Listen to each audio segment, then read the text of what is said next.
Hey, Chad Imhoff here, EFT guy, part of the Success and Vulnerability team. Had a really fun time with group today, and we got a chance to talk about a few things. I think we're really cool. It's a good time hanging out with some excellent EFT therapists, and we were really talking about attachment and how it works.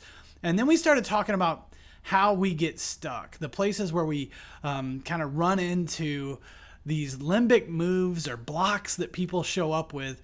And I really like the idea of a limbic move. It's like their body does something to protect them, which then ends up kind of blocking our process. So we were talking about that. We were also talking about on the Success and Vulnerability team about how maybe the idea of a limbic move versus a block feels a little better, but blocks are so familiar to us. We're going to dive into that and kind of what are some of the limbic moves or the blocks that really get in the way of the process of connection. I can think of this in terms of the EFT tango, or I can just think about basic connection. What does it take to be connected to someone?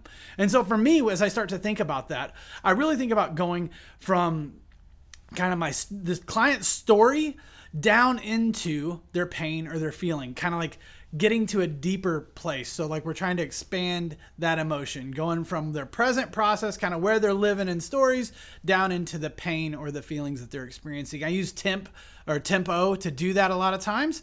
But as I'm using temp or tempo, a lot of times I find that somebody blocks. They get a response inside them that doesn't let me go where I want to go. Sometimes that's up to their head, right? They kind of go back to the story or back to other content. Or sometimes I'll see them do something very different, right? I'll see them like bounce to their partner or bounce back into their own story or bounce to some other place. And that's where I threw CPR here, but I'm like, I need to catch that. I need to give permission for the block or at least give it some sort of validation saying, hey, this is hard and this makes sense that you do this. But I've also got to have my focus, have my target, like we've talked about before, and return to the work. And so that's where CPR and kind of tempo kind of fit into this process. But very predictably, as I'm going into someone's pain, they are going to have a response to that. They're going to show me what they do to protect their pain, to protect their hurt and not let it be seen by everyone. Somewhere they learn to do something with pain. And so that's where that limbic move around that shows up. The next thing that is very predictable, in my opinion, is if we get to pain, we're going to go to move it. We're going to try to enact that pain to someone, a partner, so that we can do something with it. We're not just going into pain to sit in pain. We have to do something with the pain. So as we start to move that pain, it's really predictable. Again, this is a spot where people have a response. So it's like, I don't want to share that. I don't want to talk about this. They could block us with that kind of response, or a partner might tell them, oh, no, we've talked about this. There's all kinds of blocks that could show up in this place. And then the next thing, let's say we do get it expressed. We share it with a partner. The partner has to be able to take it in. And so I might, being the sharing partner, say, no, don't worry about it. That's not that big a deal. Or the partner who hears the story might say, I've never heard this. They're saying this for your benefit or the therapist's benefit, whatever it might be. So lots of blocks show up in this space. Another spot where it happens is, can somebody be empathic? Right? Not only do we need to share it, not only does the partner need to take it in, but now they have to like really feel it and respond with empathy, right? They have to be able to go, oh my goodness, I see you in this place.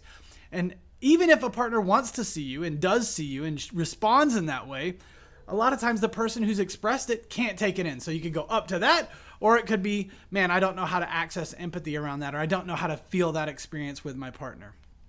Again, the empathic response can be blocked by all kinds of things. And if it is, then they don't receive the comfort, which is the whole goal. The reason I'm taking someone into pain and emotionally focused therapy is because I need it to be expressed. I need it to be received. I need it to be responded to empathically.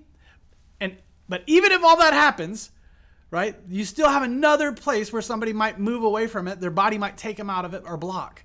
And that's in actually internalizing the comfort back to the partner who shared their pain.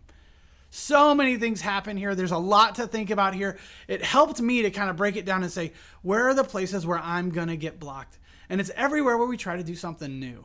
So as I was looking at it, I do one more. James Hawkins helped me with this graphic, but he was talking about we're trying to access pain, then we're trying to share it. And then we're trying to access that empathy and then the empathic response back and receiving of the comfort. And I'm like, that makes a lot of sense. And then he put this other graphic at the bottom here that says every one of those spots, we're going to experience a block. We're going to see a block show up in therapy. Man, it is so good to think about this with y'all and to kind of get a chance to look at this. And if we can find the predictable places where people get stuck, I think we are less thrown off when a partner doesn't respond with empathy or can't take it in when they receive comfort, right? That sometimes we're hoping that it'll work. We're therapists and we're hopeful for our couples, but sometimes it doesn't. And I think if we know that it's normal for it not to work there, we can be ready for the blocks that show up. This is another quick little slide that I kind of was thinking about, like story, pain, expression, take in, empathic response, take in comfort back from the partner. So those are a few things that I think it's useful to think about. It's useful to kind of look at. If that's something that helps you, man, I hope you can notice the spaces where we get stuck. Y'all, we get better together. We don't get better at EFT alone. So get out there and practice. Keep your focus, and let's go help some people. Thanks for checking this out.